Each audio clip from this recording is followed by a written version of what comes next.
My team and I just won Microsoft Reactor's open source AI agent hackathon with Presence, an AI voice agent that creates a digital twin of you.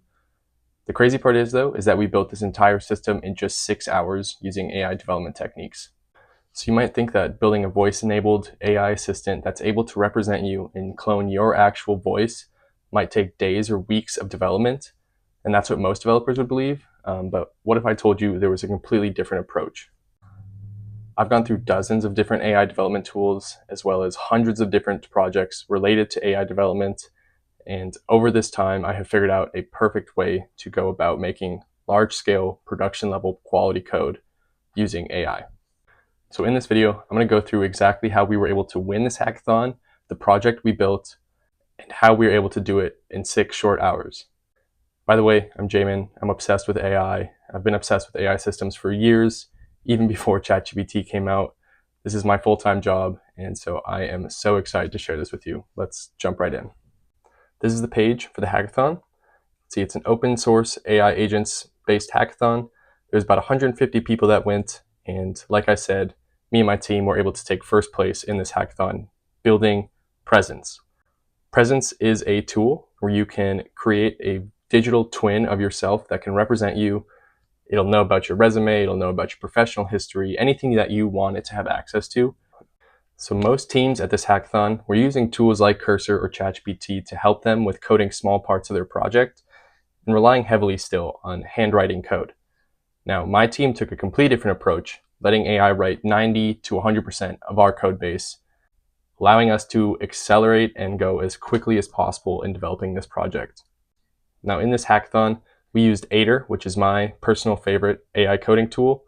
And like I said, it generated almost 100% of our code base. Now, most developers might think that AI tooling is not there yet to generate such high quality code, but I'm going to go through in this video and show you how we did it and how we broke this problem down. So what exactly did we build to win this hackathon hosted by Microsoft? We built a tool called Presence. So Presence creates essentially a digital twin of you. This twin will have your voice, your resume, all the information you provided. And this will allow you to have authentic interactions with anybody who wants to get to know you while you're not available. And give you a quick demo here of the site. We can see here, this is where you set up your profile. So you do your name, your title, a short bio. The more data you give it, the better.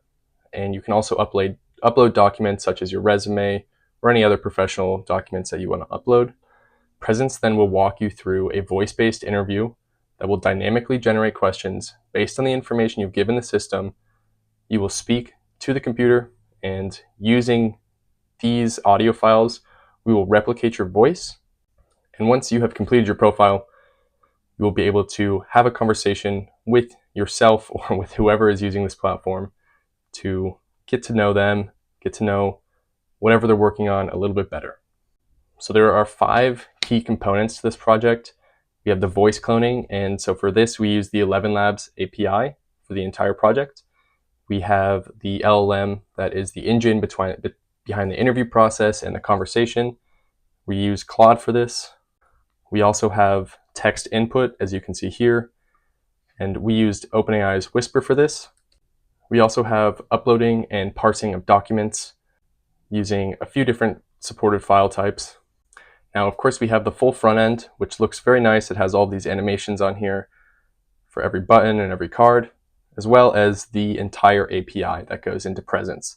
So you can see here we have a ton of different API endpoints that are all related to the project and actually using the project. So like I said, what we built here is a production level, high quality code base that is a tool that is actually practical and actually has real world use cases.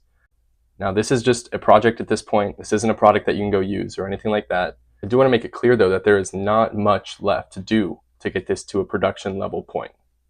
Now, let's actually jump under the hood and see what is going on with Presence. So there's quite a lot going on with this system, especially given that it was built in just 6 hours.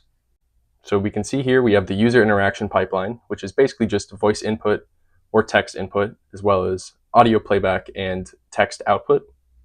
This voice input will go into an audio recorder. This is what we used for voice-to-voice interactions, as well as conducting the initial interview to clone the voice. Our speech-to-text API, as I mentioned, is Whisper, and so we had to set up a webhook for the Whisper API as well. Now, as you're completing the interview with the system, Whisper will take that and add it to the context that the LLM will have access to as it goes into cloning you and creating this digital twin. We also use the 11 Labs API for the actual voice cloning itself and for the voice playback. So this is custom to every user. And like I said, the LLM that we're using for this entire project, including the coding, is Claude. We're using Sonnet 3.7 as our model of choice. However, you could use any model you want with this project. We also have the document store. So this will store documents that are uploaded by users and specifically use them for users and add them to the context window anytime a visitor will interact with the system or interact with the clone of a user. So as you can see here, we are tying together 4 different APIs, including our own. So we're using OpenAI, 11 Labs, Claude, and our own custom API. And tying this all together is a very complicated system. However, with proper planning, we're able to do this very rapidly using Aider and AI development tools. Now, I'm sure at this point, if you're watching this video, you have likely heard of vibe coding. It's a new trend that's going around, and I think it sort of undersells the power of these AI tools. If you don't know, vibe coding is sort of taking an entire step back from the coding process and letting AI handle 100% of it. This is something I have been doing for 6 months or so now, and I truly believe it's the future of software development. I'm going to talk more about how we used it in this project. So first of all, there is this entire system. Now, we did most of this planning by hand on a whiteboard, using our own previous experiences to build a system like this. So we had the knowledge of how these APIs work, what their feature set is, and additionally, what needs to go into our own custom API. For each different component on the site, we wrote down exactly what it would need to handle, the inputs and outputs of that system, as well as how the user is actually going to interact with the site or with the agent. Now, looking at this diagram, I want to remind you once again that we built this entire system, this working website, as well as this working API in just 6 hours. Now, if I were to go through and hand code by myself the connection between the Whisper API, 11 Labs API, 3.7 Sonnet, a document store, this voice cloning technology, audio recording, this whole front end, that would take me several hours, if not days or even weeks of development time. Just for example, building this API, you can see here we have around a dozen different endpoints. Each of these, of course, has its own custom code designed specifically for this project. And I would say implementing a new API endpoint at this point would take about 90 seconds. So as I mentioned, I have been doing vibe coding for about 6 months now, and I have learned a ton about how to actually interact with LLMs and get the most from your prompts. Now, there's one thing that I want to start out with saying, and I think this term prompt engineering should be thrown away, because what really matters is just your ability to communicate to an LLM in the same way that you would communicate to a coworker, for example. You don't engineer your emails to coworkers or engineer your Slack messages or something like that. So this idea of prompt engineering or engineering the way that you communicate to these systems may have been useful a year or two ago, but at this point, the systems are smart enough that if you just communicate clearly in natural language what you need to happen, what you need to have happen in your project, they will understand that. I'm here in the code base, just giving a quick example of the API endpoints that we have set up. You can see here each endpoint serves a specific, clear purpose. Of course, this is just good general software development practice, but also having these narrow scopes for these LLMs make them very useful, especially when you give them the context of the standards in your code base and the actual tools that they have available. Now, what I have demonstrated in this video is just a small taste of what is powerful with these systems. If you want to learn more about how to actually use AI tools to generate high quality production level code as quickly as possible, follow along, because this whole week I'll be making a video on a new project and developing them live on this channel.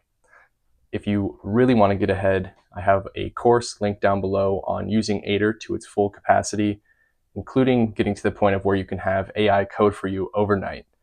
It's hard to overstate how powerful these tools are and how powerful the technology is, as well as how easy it is right now to get ahead because people do not understand where the tool is at. I've linked the GitHub repository to Presence down below, as well as to the course, as I mentioned. Right now, it's 70% off. Go take a look at it.